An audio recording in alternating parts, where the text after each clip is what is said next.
inside story on the issues that affect you and your community. This is Local 12 Newsmakers. Good morning and welcome to Local 12 Newsmakers. I'm Dan Hurley. Everyone agrees that one of the essential tasks of society is to educate the coming generations, but what that means has always been a source of debate. In an industrial society dominated by factory production, graduating from high school was nice but not necessary to earn a place in the middle class. The common schools could be content with teaching basic reading and arithmetic skills. But in a digital online society that runs on social media, big data, algorithms, what rising generations need to be functional is radically different and threatening to those who want to believe that what worked for them is still good enough. Compounding those challenges is the transformation of the political status of the American public schools over the last 35 years. Once praised as one of America's proudest accomplishments that facilitated the assimilation of millions of immigrants and provided the poorest child with the opportunity to rise, the culture wars have turned them from public schools into government schools, microcosms of all that is evil in modern society. At the center of these struggles is the superintendent of big city public school systems. In a recent study by the Council of Great City Schools, the average tenure of an urban school superintendent is 3.2 years. I am joined this morning by Mary Ronan, who has recently announced her intention to retire.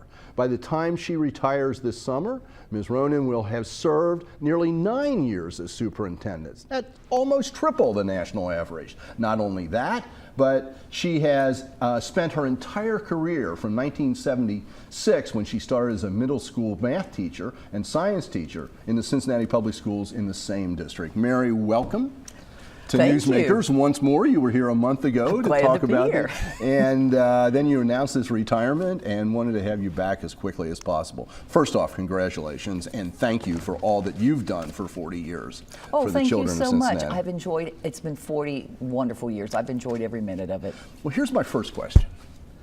Given all of the people who started teaching in Cincinnati public schools, not to mention other school districts, in 1976, why is it that you rose to be superintendent? What is it about you that we don't understand? Because knowing you, in some ways, I still think of you, I can more easily put you in that schoolroom than I can as superintendent of schools.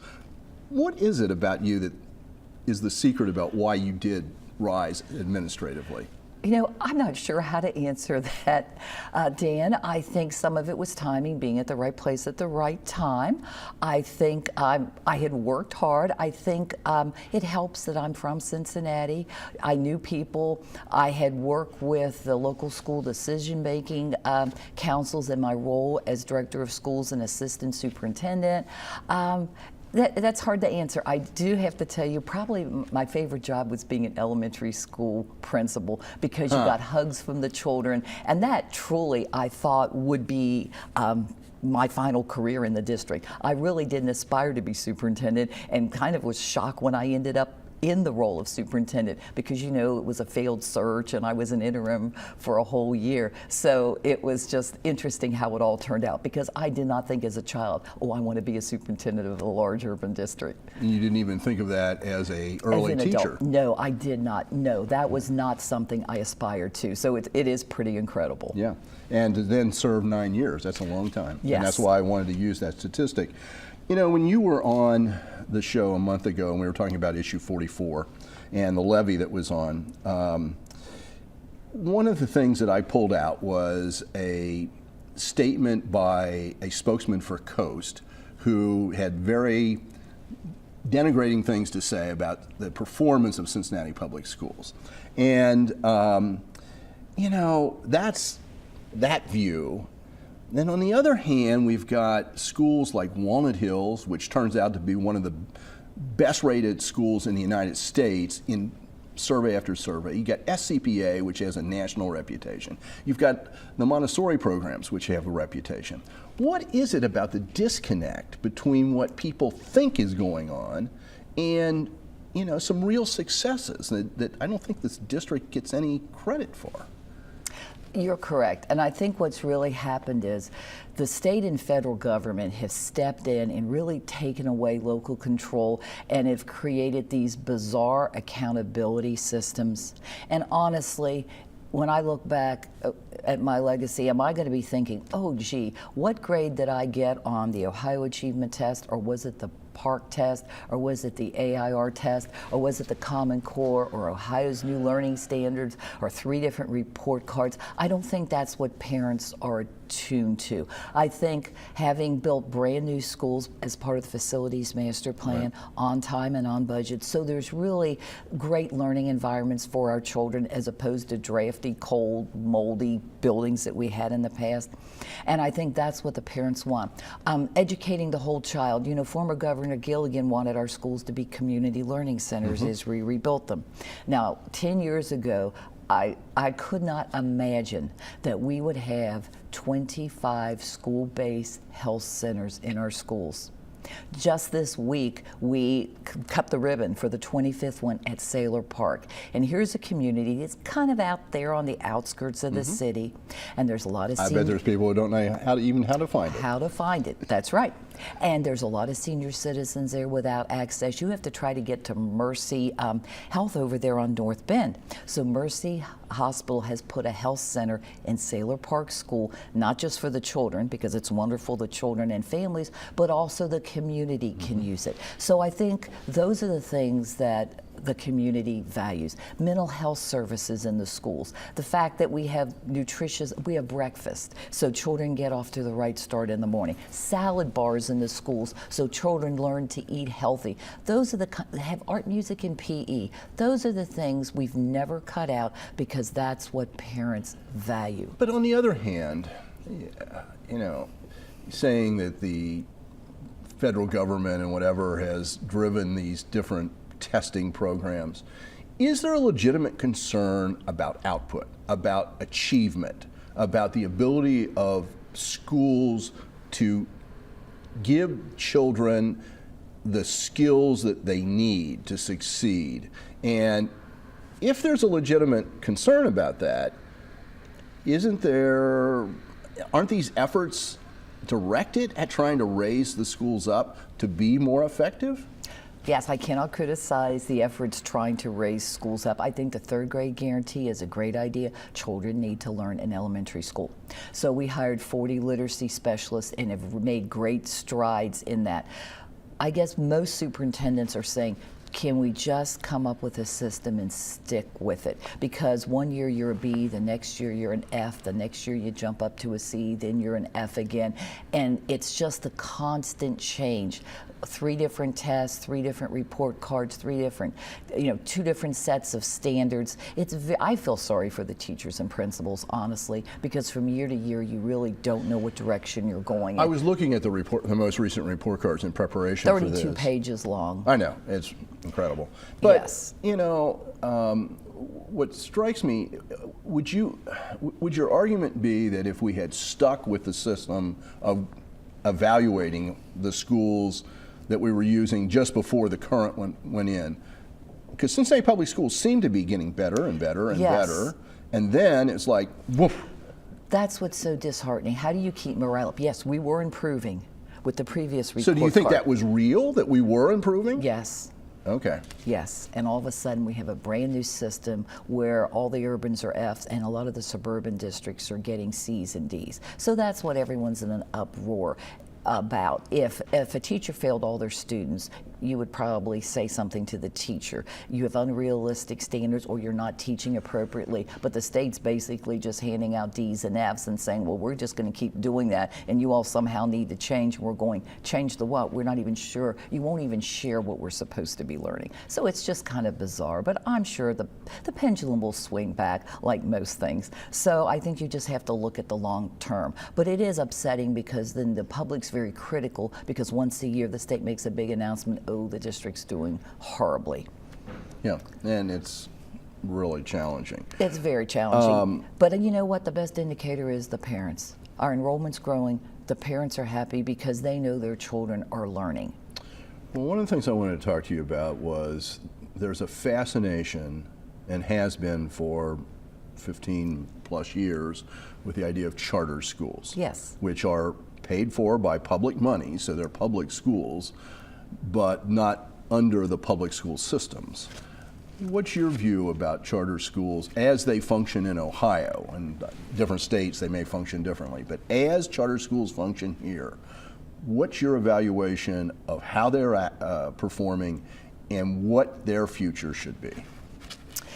Ohio has had very loose regulation, and just recently they have started to tighten it up. So Ohio really has a bad track record. But since Cincinnati Public School has a history of choice with all of our magnet schools, we have partnered with the business community, and we currently sponsor 2 charter schools because we want to sponsor quality charter schools to give choice to our parents, and we're really investigating a 3rd. So we're kind of going slow and steady. Why do charter rather than one of the magnet schools? Why not just make it a magnet school inside the system? That is true. Well, I think people like the new shiny charter idea. I think our magnet schools are great, and it could be a new magnet school. Okay. One of the arguments with charters is that they don't have regulations, that they can get out from what is seen as oppressive government regulations, and they're not supervised in the same way. And the charter people have held that up as that will allow them to innovate in a way that public schools cannot. I'm not sure that's the way it's worked out in Ohio, but you know, so do you think that's realistic, or you brought up the fact that they weren't supervised as closely? Yes, and even with this lack of supervision, the charter schools, in most cases, with the exception of just a handful, they score worse than public schools. So we haven't had a raving success here in the state of Ohio. Are there states that are running charter schools that you think are doing it better? There are states out there, yes, who are doing it better. But I know that our state legislature is trying to tighten up regulation. I know there's a lawsuit around ECOT. You know, ECOT has 14,000 students in one school. They're probably they're larger than most school districts. One school's larger than most school districts. So they're trying to rein in those electronic online schools where it does seem to be problematic. They account for more dropouts than the rest of the districts combined in the state of Ohio, and there's over 600 districts. Wow. So so that electronic sounds like good bells and whistles with modern technology, but you know, I just don't think you can replace that old-fashioned teacher working with a child. I think that makes all the difference. We're both old-fashioned teachers. Yes. Yes, we are. I started before you. What's going to be the biggest challenge for the new superintendent, whoever it happens to be?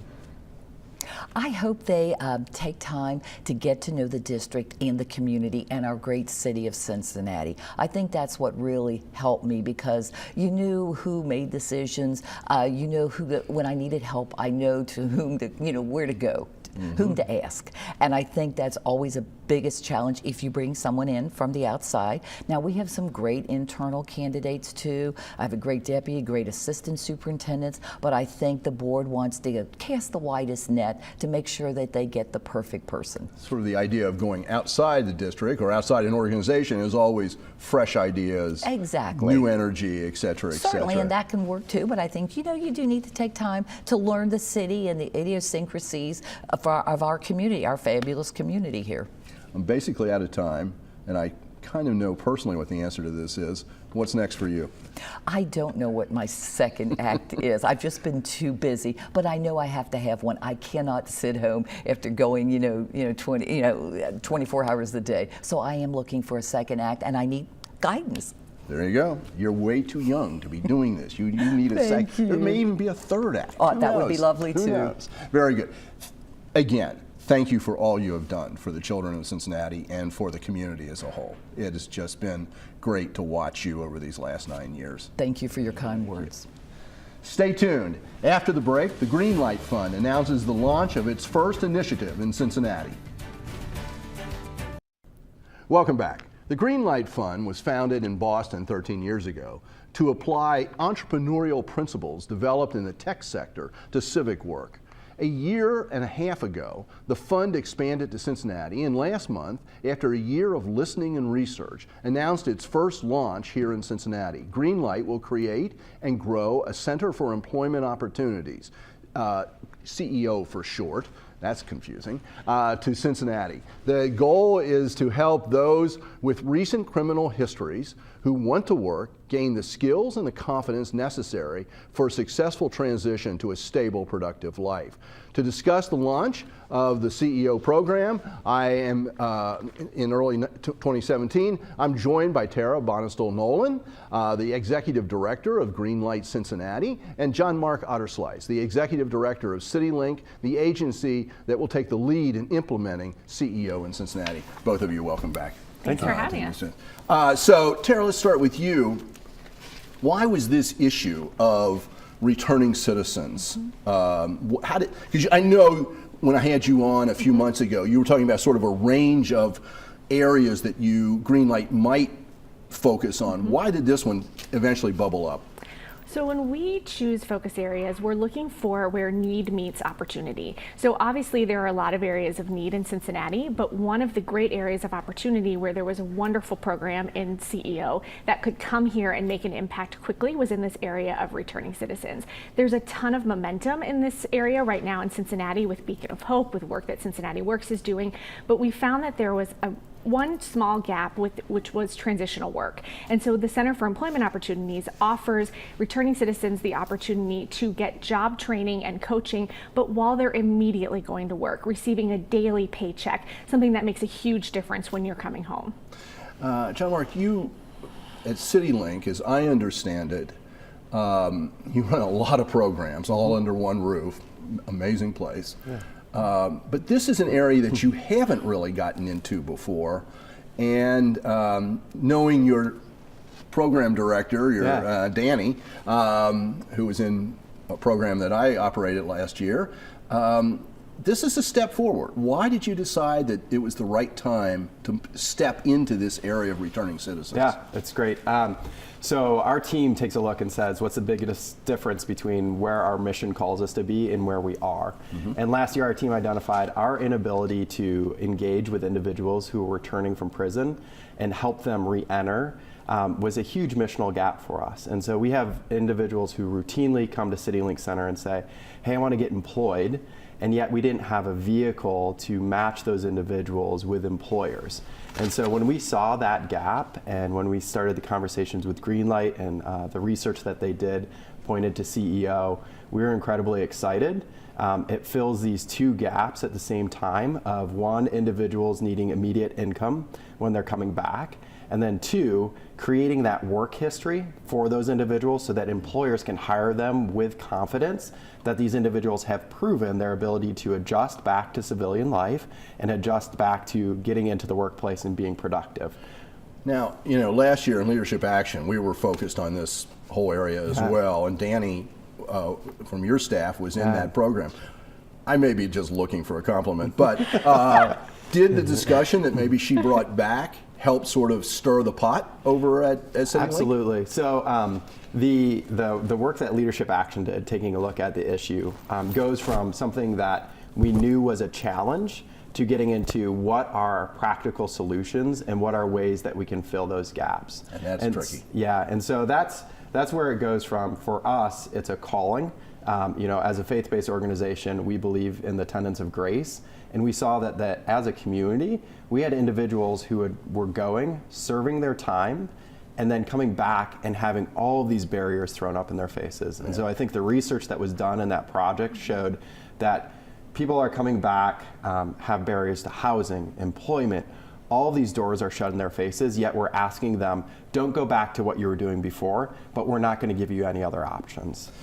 What is, now, the Center for Employment Opportunities, the program that you're actually, the concrete program, one of the things that Greenlight does, it evaluates programs that are operating in other places, and you're operating these programs in other places, or supporting these programs, I'm not sure what the right term is. But what is it about this program, Tara, that you think sets it aside and makes it promise some effectiveness? So just to give you some quick clarification, Greenlight won't operate Center for Employment Opportunities. So we're right. So that's why you got him. Right. They're a national organization. They're going to be hiring local staff and are actually looking to hire a county director to run the Hamilton County site right now. So if you visit their website, you'll be able to find the information about that job posting. And so Greenlight takes a support role helping to launch the organization into the community. We want them to be here in 5, 10, 15 years and to be an important part of our community ecosystem. And that's one of the things we're most excited about with this partnership with CityLink is that CEO is located in 11 other cities. In those other cities, they don't have the wraparound services that the Cincinnati site is going to have. And so because of CityLink. Yeah. And so their national staff is really excited about what that's going to look like for their program model. And when Greenlight is choosing an organization to invest in, we're looking for 3 things: local fit, a path to sustainability, and demonstrated impact. CEO blows it out of the park in all of those areas, particularly when you're looking at employment as being the best predictor of somebody not recidivating and going back to prison. CEO has randomized control trial results, just these incredible research results that show that they're reducing recidivism by upwards of 22%, and that really they're having this tremendous impact in the communities where they work. And the good thing to point out here is, you've already said it, but I want to reinforce it, is this is an established program. Yes. This has already got a track record. Right, this is right. not, it's new to us, but not Right. new. Right. Johnmark, how does adopting this program, how does this fit in with other efforts that are going on in Cincinnati? I'm particularly aware of the Beacon of Hope, which is very committed to this area. Nehemiah Manufacturing, Dan Meyer. These people are committed to this area. And there's others, Untap Cincinnati, all of that stuff. How does that relate to this? Yeah. So Beacon of Hope is doing incredible work in the community, and so they are using their life story with Nehemiah of proving that hiring second chance citizens is not only good for the individual, but it's good for business. So they've proven with Nehemiah that it reduces turnover, increases kind of employee retention, which has just tremendous business benefits. They've taken that story out and shared it with other employers and said, here is a method that you can not only grow your business and help your business to thrive, but you can also help our community to thrive. And so through that, they've engaged and encouraged more employers to change their hiring standards. And so now we've got this pool of employers. What CEO is going to come in and do is complement that by providing a pipeline of individuals who are going to come back, have a chance to be in transitional employment. And the beauty of that time of transitional employment is with the other partners that are at CityLink Center, they're going to be able to engage with Catholic Charities to do work on counseling, kind of unpack some of the issues of coming back, re-engaging with family.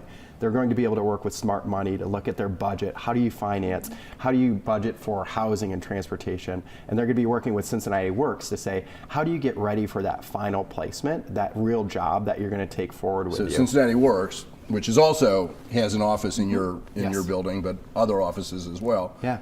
They will be doing the actual placement. Yeah, and so when we looked at that, it's just this amazing opportunity, to Tara's point earlier, of there's some great momentum on the employer side within the community. Yeah. There's a lot of passion for this issue within the faith-based and the general community as a whole. And this piece of CEO, a proven national model coming to Cincinnati, really fills that that niche that we were missing. That's going to make this whole ecosystem really come to life. You know, it's interesting because Hamilton County had a great leader in the area of reentry, Deanna Hoskins, who was also in last year's Leadership Action class and is now at the Department of Justice in Washington, D.C. Has that position been filled at the county? Last I heard from Jeff Aludo, the interim Hamilton County Administrator, they were in final interviews and hopefully would have somebody soon. Because that can be another concrete, plus having Deanna in Washington could be very useful in terms of support, maybe money, maybe all. Oh, you've thought of that. You've thought of that. Sure. Yeah. So how soon will this actually be started? We're almost out of time. We're looking for, and hopefully in early March, sometime in the spring startup, so that people could start participating in the program as soon as the spring. Very good. Just to make sure that everybody knows, to learn more about the two organizations that are represented here, the Center and the Center for Employment Opportunities, check out their websites at greenlight.org, sites/Cincinnati, and citylinkcenter.org. And what is CEO's website? It's ceoworks.org. ceoworks.org. Thank you very much for being here. We're going to track this. This is a really important project and a really important initiative. Congratulations. Thanks for having me. Thank you for making Newsmakers a part of your Sunday morning. Join us next week again to meet the men and the women working to shape our community for a better future. Have a good week.